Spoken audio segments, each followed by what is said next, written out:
قُلْنَا اهْبِطُوا مِنْهَا جَمِيعًا، ہم نے کہہ دیا اتر جاؤ اس سے اب تم سب کے سب. فَإِمَّا يَأْتِيَنَّكُم مِّنِّي هُدًى، اب یہاں لفظ آیا اہبطوا، یہاں بھی پہلے بھی آیا ہے. جو حضرات یہ سمجھتے ہیں کہ تخلیق آدم آسمانوں پر ہوئی ہے اور جنت بھی وہ آسمان میں ہے جہاں رکھے گئے تھے، آزمائشی یا ٹریننگ یا ڈیمانسٹریشن والی جنت، وہ یہاں حبوط کا ترجمہ کریں گے کہ آسمان سے زمین پر اترنے کا حکم دیا گیا. جو لوگ سمجھتے ہیں یہی کسی بلند مقام پر تھے، وہ کہتے ہیں کہ نیچے اترو، کسی بڑی اونچی سطح مرتفع پر اگر کوئی جگہ تھی تو اب نیچے اترو اور جاؤ، اب تمہیں زمین میں ہل چلانا پڑے گا اب روٹی حاصل کرنے کے لیے. یہ جو نعمتوں کے دسترخوان یہاں بچھے ہوئے تھے یہ اب تمہارے لیے نہیں ہے. اس کے لیے اس معنی میں اس لفظ کا استعمال جو ہے وہ آ جائے گا آگے چل کر اسی سورہ بقرہ کے اندر، کہ اس معنی میں بھی سورہ بقرہ کے 7ویں رکوع میں یہ لفظ استعمال ہوا ہے. تو امکان اس کا بھی ہے، بس اس سے آگے ادھر یا ادھر کی زیادہ بحث کرنے کا یہ موقع دورہ ترجمہ قرآن میں نہیں ہے. قُلْ اهْبِطُوا مِنْهَا جَمِيعًا فَإِمَّا يَأْتِيَنَّكُم مِّنِّي هُدًى فَمَن تَبِعَ هُدَايَ فَلَا خَوْفٌ عَلَيْهِمْ وَلَا هُمْ يَحْزَنُونَ. تو جب بھی آئے گی تمہارے پاس میری جانب سے کوئی ہدایت، تو جو کوئی میری ہدایت کی پیروی کرے گا اس کے لیے نہ خوف ہوگا اور نہ وہ حزن سے دوچار ہوگے. یہ ہے علم انسانی کا دوسرا گوشہ، ریویلڈ نالج. اس چوتھے رکوع کی جو حسن ہے اسے دیکھیے. شروع میں ایکوائرڈ نالج کا ذکر ہے جو پوٹینشلی حضرت آدم کی ذات میں رکھ دیا گیا اور جو انسان نے پھر اپنی محنت سے ان السمع والبصر والفؤاد اس کے ذریعے سے آگے بڑھایا. یہ علم ہے چل رہا ہے. آج مغربی اقوام ہم سے بہت آگے ہیں. کبھی ایک زمانے میں مسلمان آگے نکل گئے تھے، لیکن ظاہر بات ہے کہ اس دنیا میں عروج تو انہی کو ہوگا جو ان چیزوں میں سب سے زیادہ جس کی آگہی حاصل ہوگی. البتہ ایک علم وہ ہے جو آسمان سے نازل ہوتا ہے، یہ گیون ہے، ریویلڈ نالج ہے، یہ وحی ہے. فَإِمَّا يَأْتِيَنَّكُم مِّنِّي هُدًى، تمہارے مقام خلافت کا تقاضا یہ ہے جو احکام ہمارے آئے، جو ہدایات ہم بھیجیں ان کو تو پوری طریقے سے اس کی پیروی کرو. فمن تبع ہدایا، تو جو کوئی بھی میری ہدایت کی پیروی کرے گا فلا خوف علیہم ولا هم يحزنون. والذین کفروا، اور جو ناشکری کریں گے، کفر کریں گے، انکار کریں گے، وکذبوا بآیاتنا، اور ہماری آیات کو جھٹلائیں گے، فاولئک اصحاب النار هم فیہا خالدون، تو وہ جہنمی ہوں گے، آگ والے ہوں گے، اس میں ہمیشہ ہمیشہ رہیں گے. یہ ہے گویا کہ چارٹر، اس نوع انسانی کو جو ابدی چارٹر اللہ نے دیا ہے. جبکہ زمین کا چارج دے دیا گیا خلیفہ کی حیثیت سے. یہاں یہ 4 رکوع جو ہے سورہ بقرہ کے جو میں نے عرض کیا تھا، قرآن کی دعوت، قرآن کا بنیادی فلسفہ، اس پر یہ جام ہے، اور یہ مکی سورتوں کے مضامین کا خلاصہ. اب یہاں سے شروع ہو رہا ہے 5ویں رکوع سے مسلسل 10 رکوع، مسلسل خطاب ہے بنی اسرائیل سے. البتہ ان میں ایک تقسیم ہے. پہلے رکوع میں دعوت ہے. دعوت جب ہوتی ہے تو آمادہ کرنا، تشویق، ترغیب، دل جوئی، نرمی، یہ دعوت کے اجزاء لا ينفک ہیں. اس کے بغیر دعوت مؤثر نہیں ہوتی. لہذا ان 7 آیات میں یہ یوں سمجھیے کہ ان 10 رکوعوں کے لیے یہ بمنزلہ فاتحہ ہے. جیسے سورہ فاتحہ 7 آیتوں کی، ایسے ہی اس دعوت سابقہ امت مسلمہ کو دعوت دی جا رہی ہے. تو کس طرح دی جا رہی ہے؟ یہ کون تھے؟ یہ بھی مسلمان ہی تو تھے نا. کافر تو ہو گئے حضور کا انکار کر کے، ورنہ وہ موسیٰ کے ماننے والے، شریعت ان کے پاس، بڑے بڑے علماء ان میں، علم کا چرچا ان میں، سب کچھ تھا. ان کو دعوت دی جا رہی ہے. لیکن میں اس لیے آپ کو چاہتا ہوں، اس کو توجہ دلا رہا ہوں، آج اگر مسلمانوں میں جو غافل ہو گئے، اپنی حقیقت کو بھول گئے، اپنے فرض منصبی سے غافل ہو گئے، دنیا کے اور قوموں کی طرح کی ایک قوم بن کر رہ گئے، اگر کوئی ایک داعی گروہ کھڑا ہو، کوئی جماعت، کوئی فرد، اور اس سے جماعت بنے، تو ظاہر بات ہے سب سے پہلے اسے اسی امت کو دعوت دینی ہوگی، اس لیے کہ دنیا تو اسلام کو پہچانے گی اس امت کے حوالے سے۔ فزیشین ہیل تھائی سیلف، پہلے یہ تو ٹھیک ہو، یہ کہیں پر صحیح اسلام کا نمونہ پیش کرے تو دنیا کو دعوت دے سکو گے، آؤ دیکھو یہ ہے اسلام۔ اس لیے ان کو جو دعوت دینے کا اسلوب ہونا چاہیے وہ عکس ہوگا اس اسلوب کا جو ان 7 آیات میں ہمارے سامنے آ رہا ہے۔ یا بنی اسرائیل اذکروا نعمتی التی انعمت علیکم، اے بنی اسرائیل، اسرائیل کو سمجھ لیجئے یہ مرکب لفظ ہے، اسم اسی سے اسیر بنا ہے، اسیر جو کسی کا قیدی ہوتا ہے، ایل عبرانی میں اللہ کے لیے ہے، اور اسرائیل کا ترجمہ ہے عبداللہ، اللہ کا غلام، اللہ کے ساتھ بندھا ہوا اس کی اطاعت کے قلاتے کے اندر۔ تو یہ اسرائیل یہ لقب ہے حضرت یعقوب علیہ السلام کا، ان کے 12 بیٹے تھے، 12 بیٹوں سے جو نسل چلی وہ بنی اسرائیل ہے، انہی میں حضرت موسیٰ کی بعثت ہوئی اور تورات انہیں دی گئی، پھر یہ ایک بہت بڑی امت بنے۔ ان پر 4 ادوار آ چکے تھے قرآن مجید کے نزول کے وقت تک، 2 مرتبہ اللہ کی رحمت کی بارشیں ہوئیں، انہیں عروج نصیب ہوا، 2 مرتبہ ان کو دنیا پرستی، شہوت پرستی، اللہ کے احکام کو پس و پیش ڈال دینے کی سزا میں عذاب کے کوڑے ان پر برسے۔ اس کا ذکر آئے گا سورہ بنی اسرائیل کے پہلے رکوع میں۔ اس وقت جبکہ قرآن نازل ہو رہا ہے، اس وقت وہ اپنے اس زوال کے دور میں تھے۔ حال یہ تھا کہ حضور صلی اللہ علیہ وسلم کی بعثت سے پہلے ہی 2nd ٹیمپل بھی شہید کیا جا چکا تھا، گرایا جا چکا تھا۔ حضرت سلیمان نے جو بنایا تھا ہیکل سلیمانی، جس کو یہ 1st ٹیمپل کہتے ہیں، اسے نبوکدنضر نے گرا دیا تھا حضرت مسیح سے بھی کئی سو سال پہلے۔ لیکن اس کے بعد پھر یہ رومنز نے سن 70 عیسوی میں حضور کی ولادت سے 500 برس پہلے ان کا یہ یروشلم تباہ و برباد ہوا، اس میں لوگوں کو قتل کیا گیا، قتل عام ہوا، اور 2nd ٹیمپل جو ہے وہ بھی گرا دیا گیا، جو اب تک گرا پڑا ہوا ہے۔ صرف ایک ویلنگ وال ہے جس کے پاس جا کر یہودی جو ہے ماتم کر لیتے ہیں، روتے ہیں، اور اب وہ بنانے پر تلے ہوئے ہیں اپنا 3rd ٹیمپل، اس کے نقشے بن چکے ہیں، بلو پرنٹ بن چکے ہیں۔ لیکن بہرحال جس وقت قرآن نازل ہو رہا تھا یہ بہت ہی پستی میں تھے۔ اس کے بارے میں فرمایا، اے بنی اسرائیل ذرا یاد کرو میرے اس انعام کو جو تم پر ہوا۔ وہ انعام کیا ہے؟ میں نے تمہیں اپنی کتاب دی، نبوت سے سرفراز فرمایا، اپنی شریعت تمہیں عطا فرمائی، تمہیں داؤد، تمہارے اندر داؤد اور سلیمان جیسے بادشاہ اٹھائے جو بادشاہ بھی تھے، نبی بھی تھے۔ وَأَوْفُوا بِعَهْدِي، اور میرے وعدے کو پورا کرو تاکہ میں بھی اپنے وعدے کو پورا کروں۔ یہ وعدہ ہے جو کتاب استثناء جو ہے اولڈ ٹیسٹمنٹ کی، ڈیوٹرانومی، اس کے 18ویں باب کی آیت نمبر 18 اور 19 میں ہے۔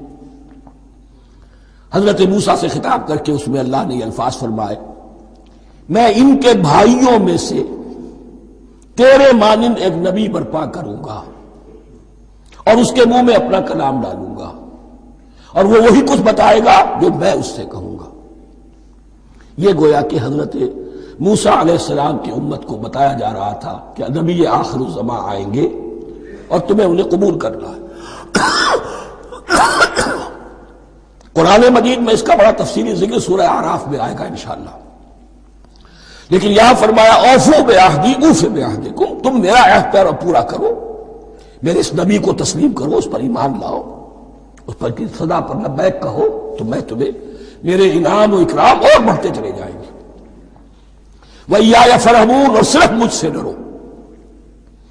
وَآمِنُوا بِمَا أَنزَلْتُ مُصَدِّقًا لِمَا مَعَكُمْ، اور ایمان لاؤ اس پر جو میں نے نازل کیا ہے، جو تمہارے پاس جو تورات ہے اس کی تصدیق کرتے ہوئے آیا ہے۔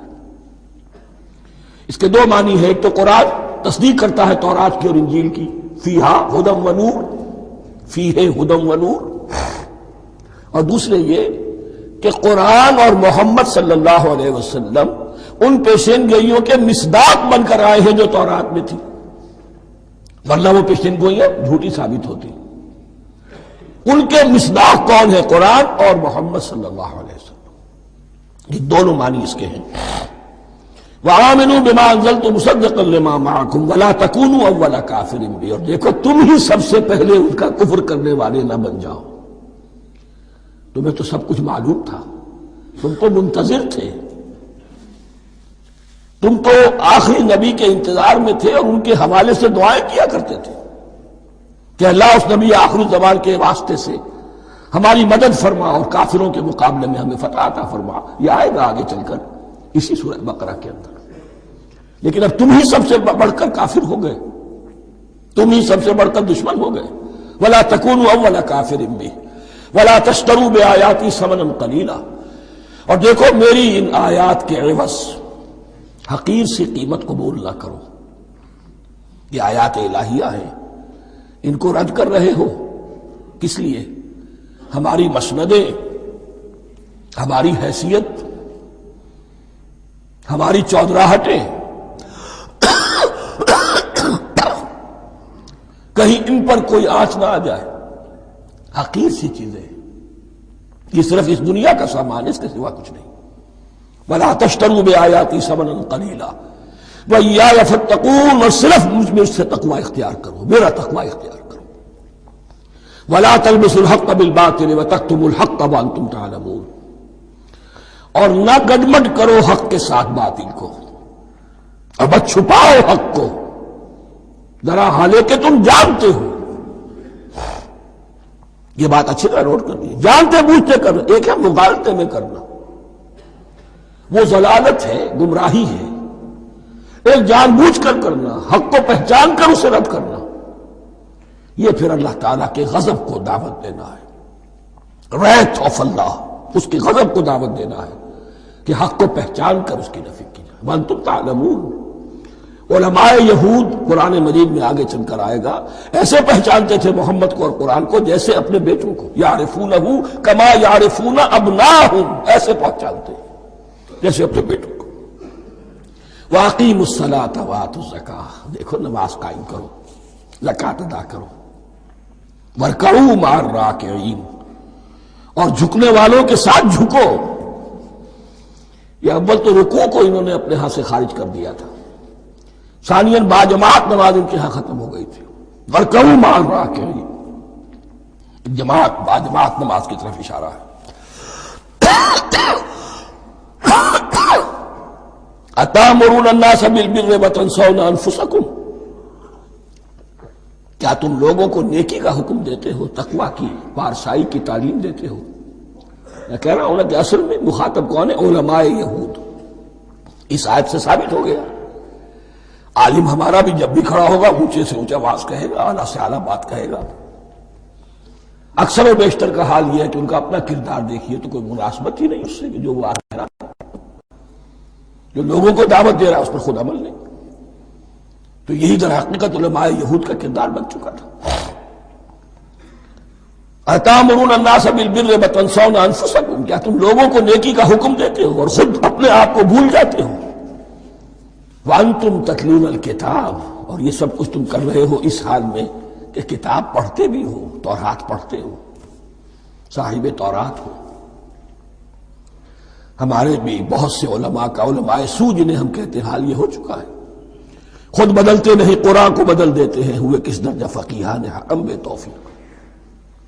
جو صورتحال ہے صرف قرآن کا متن بچا ہوا ہے، اس کے مفہوم میں، اس کی تفسیر میں، اس کے ترجمے میں تو تحریفیں موجود ہیں، بڑی بڑی تحریفیں موجود ہیں، متن بچا ہوا ہے، وہ اس لیے کہ اللہ تعالیٰ نے اس کی حفاظت کا ذمہ لیا ہے۔ وَاسْتَعِینُوا بِالصَّبْرِ وَالصَّلَاةِ، اور مدد حاصل کرو دو چیزوں سے، صبر اور نماز۔ یہ صبر کا لفظ یہاں پر بہت قیمتی ہے، بہت بامانی ہے۔ علماء سو کیوں وجود میں آتے ہیں؟ جب وہ دنیا کے کتے بن جائیں گے تو دین کو بدنام کرنے والے ہوں گے۔ بظاہر دینی مناسب ہیں، لیکن اصل میں ان کے پردے میں دنیا داری کی جا رہی ہے، صبر نہیں، بس صبر کے ساتھ اور نماز کے ساتھ، اس لیے کہ آپ صحیح راستے پر آئیں گے۔ اگر کوئی عالم دین لوگوں پر تنقید کرے گا، لولا ینہاہم الربانیون والاحبار، کیوں نہیں روکتے ان کے علماء اور ان کے اولیاء اور صوفیاء ان کو حرام کھانے سے اور جھوٹ بولنے سے؟ اگر کوئی شخص روکے گا اس کو پھر نذرانے تو نہیں ملیں گے، اس کی خدمتیں تو نہیں ہوں گی۔ اگر تو دنیا میں صبر اختیار کرنا ہے تب تو آپ حق بات کہہ سکتے ہیں، اور اگر دنیاوی ایمبیشنز ہیں تو پھر آپ کو کہیں نہ کہیں کمپرومائز کرنا پڑے گا۔ وَاسْتَعِینُوا بِالصَّبْرِ وَالصَّلَاةِ، صبر اور نماز۔ وَإِنَّهَا لَكَبِیرَةٌ، اور یقیناً یہ بہت بھاری شے ہے، بہت بھاری شے ہے۔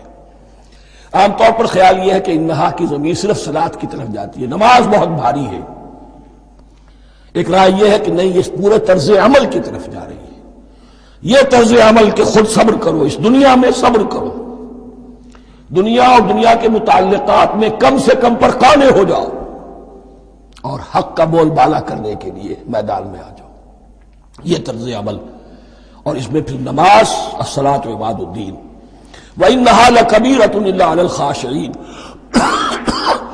یہ یقیناً بہت بھاری چیز ہے، یہ روش، یہ رویہ بھی بہت بھاری اور نماز بھی بہت بھاری ہے، سوائے ان خشوع رکھنے والوں کے، ڈرنے والوں کے، جن کے دل جھک گئے ہیں اللہ کے سامنے۔ الَّذِينَ يَظُنُّونَ أَنَّهُمْ مُلَاقُو رَبِّهِمْ، جنہیں یہ یقین ہے کہ انہیں اپنے رب سے ملاقات کرنی ہے، جیسا کہ میں نے شروع میں توجہ دلائی تھی، وَبِالْآخِرَةِ هُمْ يُوقِنُونَ، یہ ایمان بالآخرت ہے جو انسان کو سیدھا رکھتا ہے عمل کے میدان میں۔ الذین یظنون انہم ملاقو ربہم وانہم الیہ راجعون، اور جنہیں یہ یقین ہے کہ بالآخر اسی کی طرف ہمیں لوٹنا ہے۔